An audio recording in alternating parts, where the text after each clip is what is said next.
Məlhəm klinikasında bir rüsvaçılığın şahidi olmuşuq. Doğrudan biabırçılıqdır. Yəqin ki, indi video sizə baxanda göstərəcəm. Videonu tam olaraq sizə göstərə bilməyəcəm. Ayıbdır. Amma çox qəribədir ki, Məlhəm klinikasında mammolog, radiolog Günel Qəmbərova biopsiya proseduru həyata keçirir.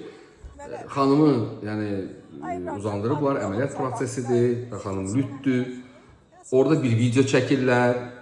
İbrahim Tatlıses'in də məmələr mahnısını qoyublar. Mən bilirsiniz nə demək istəyirəm. Məlhəm klinikası əsl görünür ki, bütün məlhəmlərə daha doğrusu yaralara məlhəm olur. Amma mən düşünürəm görəsən, məsələn, Məlhəm klinikasında androloq əməliyyat edəndə hansı mahnını qoyub oxuyur və yaxud da orada hansı prosesi həyata keçirirlər. İnsanların bir çox orqanlarında əməliyyatlar eləyə bilirlər. Orada da yəqin musiqi ilə, müəyyən addımlarla, müəyyən məsləhətlər verməklə orada həkimlər bu addımı atır. Məncə Məlhəm klinikasının rəhbərliyi bu cür halın qarşısını almalıdır. Siz əgər orada əməliyyat keçirirsinizsə, lap yaxşı. Bunu niyə çəkirsiniz? Bunu anlaya bilmirəm. Niyə bunu paylaşırsınız və bu gün də bax belə çətin və xoşagəlməz bir məqamla üz-üzə qalırsınız. Həm o müayinə olunan, müalicə olunan xəstənin də bəli onun üzü görünmür, adı bilinmir, amma bilən bilir də kim gedir bura müayinəyə. Onun bir qohum əqrabası tanışı bildi mi?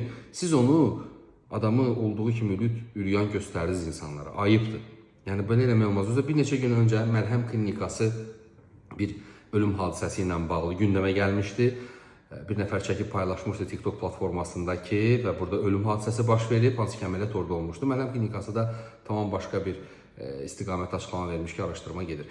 Məncə Məlhəm klinikası bu məsələyə münasibət bildirsə yaxşı olar. Bildirməsə də öz işidir. Bütün hallarda biz Məlhəmi bu cür tanıdıq, yaralara bu cür məlhəm olur Məlhəm klinikası və mən düşünürəm ki, özünün əməliyyat elətdirmək istəyən insanlar musiqili, şən həkimlərin iştirakı ilə məlhəmə müraciət edə bilərlər və bir qədər də ehtiyatlı olsalar yaxşıdır. Çünki onları lüt üryan nümayiş edə bilər.